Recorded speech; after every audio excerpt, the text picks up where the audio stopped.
continuing on with my military service.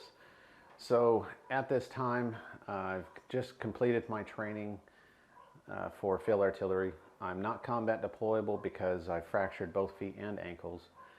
Something that was going on almost from the time I got there was, for whatever reason, the first sergeant of our unit didn't like me. Never could figure out why. But he was constantly heckling me, causing problems, harassing me. And when I got injured, he actually started abusing myself and a couple others that were there. So essentially, I get injured, I've got doctor's orders, I'm not supposed to do certain activities in order for my legs to heal up. I'm still able to continue on with my training as long as it doesn't cause the injuries to get worse or have complications. He totally violates that. He thinks that I'm just joking around or lying to get out of it. Now, they all knew that I was prior service, but I'm not one of those people that like, oh, hey, I already know all this. And, I just played my part. I didn't act like I was anybody special. I didn't act like I knew anything special. Some of the drill sergeants that were there, they could see that certain tasks, certain skills, somehow this kid already knows all this stuff, which is just, they didn't understand it. But once they figured out that I was prior service coming from the Army National Guard, they figured it out. They were okay with that. They were actually having me help train other recruits. One of the problems that our unit was having at that time is we were getting a lot of recruits in, but we had a shortage of drill sergeants. The entire post, apparently all of Fort Sill was having drill sergeant shortages at the time. They were having to bring in like temporaries. So I was helping them train some of the recruits that were kind of falling behind in tasks that I was really good at. But essentially what would happen is over the next several months, I ended up being in that, I'm in this situation where my legs are messed up. I'm not combat deployable, so I can't go to Korea. And I'm just constantly being harassed where my legs they can't heal properly. Now, one of the things is I'm good at computers. To me, it's a hobby. It is not a career or a job. Part of it's because growing up Southern California, you guys know in 1984, personal computers became a big thing. And the elementary school that I was in there in Southern California, since we're right outside Los Angeles, we're in that Silicon Valley type environment. Our elementary school was one of the first schools of the nation to start getting personal computers for students to start using and to learn on. Part of like a dummy program, trial program, whatever you want to call it, just to see if this was going to be viable. So I was introduced to computers at a very young age. And even as a kid, I was able to fortunately get a computer and played a lot of military games, Microprose.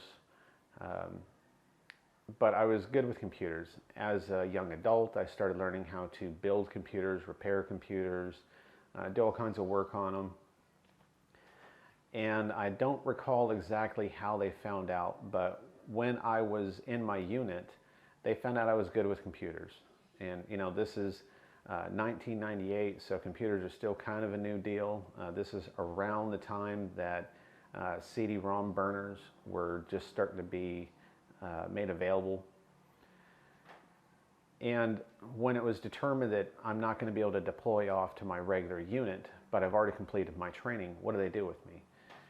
So for a while, what they did is they temporarily assigned me to what's called DOIM, D-O-I-M. It's the Directorate of Information Management.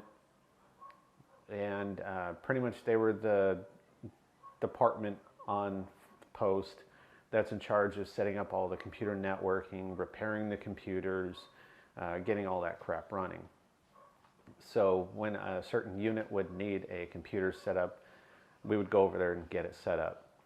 And also, so the DOIM building also was the secure building where all the post server mainframes and all that crap are located. We had one senior NCO and 2 civilians that were employed for that division that were actually the ones going around doing the computers. And they assigned me to them as something to do, to go and use my skills to help get all this stuff set up. Around that time, you have a lot of these senior officers and stuff that are doing video conferencing. Fairly new technology. They call it Pictel for picture telephone, but we know today is just video conferencing. So they got all the officers with their computers. Computers back then didn't have a video camera built into them. So we had to go and set up a little camera and everything and hook it all up to the network. And there were multiple occasions where everything from post commander, you've got all the generals leading down to lieutenant colonels, colonels, majors, and a few captains, but most of the people that we were working with were ranked major and above.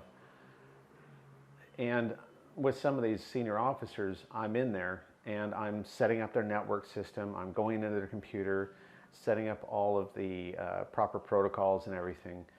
And they're accustomed to these other civilians or senior NCO. They're accustomed to them being there. But then for me, the new guy to show up, they kind of get a little bit curious. And when they look at the unit patch that is on my shoulder, that starts raising questions. So I guess I missed this part, is when they determined that I was not going to be combat deployable, pretty much my orders got switched. Now I am permanently assigned to the same training unit that I graduated from. Unfortunately, it's the same unit that I'm getting harassed and abused from, but that was the way it worked. So my unit patch is of a field artillery training school patch. And that raises questions because it's not that technology department patch. So a lot of those officers would look and they'd notice my shoulder patch. They'd notice insignia that I would have on my uniform and stuff. Just like, hey, PFC, what's your MOS? And you tell them, 13 Bravo, sir. Just kind of like, why does this guy want to know my MOS? And they would just have this like bewildered, shocked look on their face that you've got a gun bunny, a lanyard puller, the caveman type, is over here fixing their computers. They couldn't figure it out. And you can explain to them, like, just start having casual conversation that I've been working on computers since '84 when there were computers. Like, I just know computers. I'm recovering from an injury. I'm at a transition point, and this is one of the tasks that I got assigned to. So I started making friendly contacts, networking with a lot of these senior officers. And eventually over time, because of the abuses that I'm having to go through, which I'm not going to be describing, essentially my injuries were not healing properly. In some places they were getting worse. They could see there were problems. And there were two sides of what the military was deciding to do with me. One option is they give me a medical discharge, send me home, and let me heal up. And then if I want to try and re-enlist, I can do that. The other option is to reclass me to a non-combat MOS so that I can still serve, finish off my contract term, staying at Fort Sill, and just doing a different job.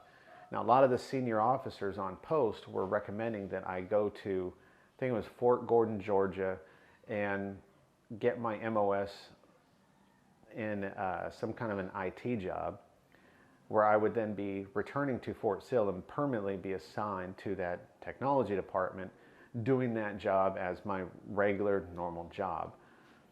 I wasn't really cool with that idea because I'm just like, okay, this is yet another MOS that I'm going to learn that I don't want to ever use until, my shit heals up and I can switch back to infantry. Get the hell away from all this.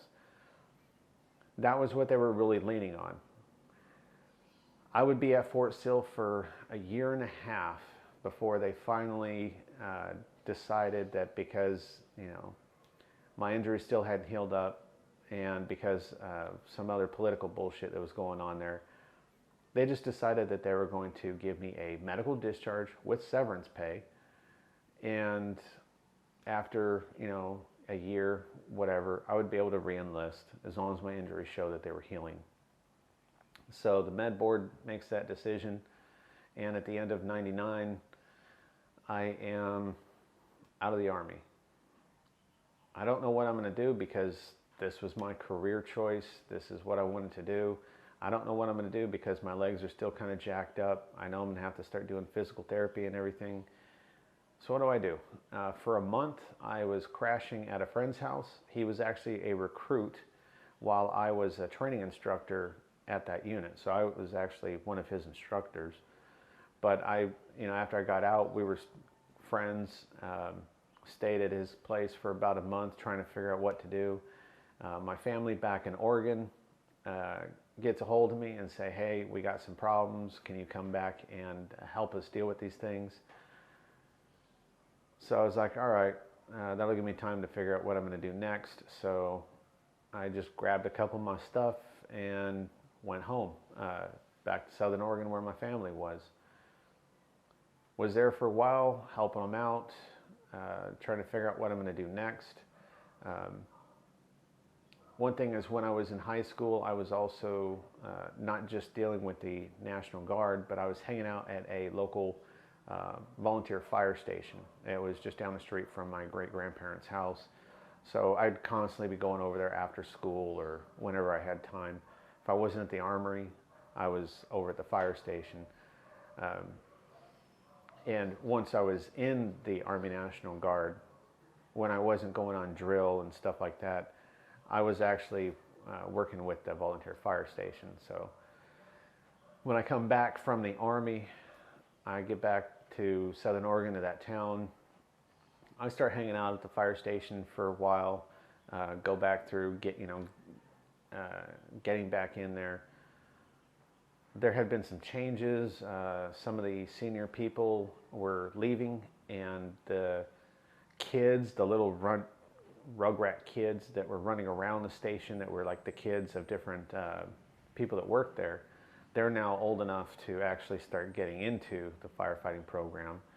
And the atmosphere changed. It was no longer feeling like a professional atmosphere, because now you've got all these young dumbass kids coming in here that don't know shit about shit. They think they know everything. They're screwing things up. They're messing up everything, but nobody wants to do anything about it because they're the kids or relatives of the long-standing fire crew. So it just became an environment I wasn't comfortable with. I'm coming out of the military where you're generally working around people that are much more professional level, take things more seriously, and then you come into something like this where, hello, you're fucking firefighter EMTs going and responding to calls where people's lives depend on you, and you've got these young little turd kids fighting over who gets to ride the ambulance to go on the next call, and you're just delaying. So I didn't really want to hang around that environment that much. I was talking to Oregon Army National Guard recruiter of my old unit to see, hey, I just got off active duty. I'm kind of recovering. What are my options of getting into the Guard? And they were like, well, we got to make sure your injuries are healed up and stuff before we can try and get you through doctor clearances. But I still had my uniform and some of my gear with me, so I start going out on drill with the Guard unit and just kind of hanging around with them. I'm going out in the field. I'm borrowing somebody's Kevlar helmet because that's pretty much the only equipment I didn't have. They issued me out a weapon. So I'm going on drill with them just like I'm back in the unit. Only thing is, I'm not part of the unit. I'm not getting paid for it. I'm just going out there having a good time. And even though my injuries still hurt, I was physically able to perform the duties. It's just when I get home, you got to pop some meds because that shit hurt. But it was helping because they're writing referral letters saying that, look, we see this guy, he's going out on drill, he's doing the same stuff that he used to do in the unit, he's doing the same stuff that our guys do now. We think he's physically capable of performing his job. We recommend that he be allowed back into the National Guard. And I was getting a lot of these letters from all different people, not just from my unit, because they might think that's a little bit biased, but we would train with units from other cities, people that I didn't even know, from all over the state. and afterwards, any of these people that I might have interacted with, trying to get letters from them as well. But still, at this time, the doctors were not allowing me to re-enlist. They said that it was too recent, my injuries had been too severe. They didn't want to have any complications and have my injury reoccur, whatever. So I realized that in this video I've already been stretching things out a lot, going into probably a little more in detail than I should, but I'm trying to get the point across that because of the, sorry, got the smoke in here. Because of the abuses that I had been dealing with, my injuries didn't heal properly. The fractures didn't heal cleanly, however you want to refer to it, and there were complications. They were healed enough I could physically go out and do different activities. I could go running, hiking, climbing, jumping, swimming, whatever. I could do it, but there was always a pain. So even if I was sitting on the couch, they hurt, but going out and obviously doing physical activity caused more pain. And at the end of the day, I'm really struggling with the pain. I just want to take a whole bunch of ibuprofen, get the swelling and bruising down, and just relax. But I was still able to do the job, and that's the big thing. So I'm there back in Oregon for 6 months, maybe a little bit less than 6 months, just trying to figure out what I'm going to do next. I'm seeing that things with the volunteer firehouse, not what I remember it being like. The environment had changed. I wasn't really interested in doing that anymore. Really enjoying the time going back out with my old guard unit. Seeing a lot of the guys are still there. A lot of my friends are still in their unit, just able to sit back and joke around and have a good time. But because they weren't able to get me the medical clearance to get back in, that wasn't going anywhere. When I got off active duty and I went home, I was able to get unemployment insurance, something I didn't know even existed. But for 6 months, I was able to get like $248 per week, which at the time, it was enough for me to go, and I was able to finance a car. I was able to pay my bills because I'm helping my family out. They had me staying in a spare bedroom at their house, so I wasn't have to worry about that. But after 6 months, unemployment stops, and now it's like, all right, I've got to go out and find work. And the town that I was in, there just wasn't a whole lot of stuff that I could see myself doing. Nothing that was really along the lines of what I wanted to do. My big focus too was I got to get back in the military, and I got to figure that part of it out. So I made a choice to go ahead and leave my family, leave the state of Oregon, and I moved to Texas. So I guess that's a good point to pick up the next video.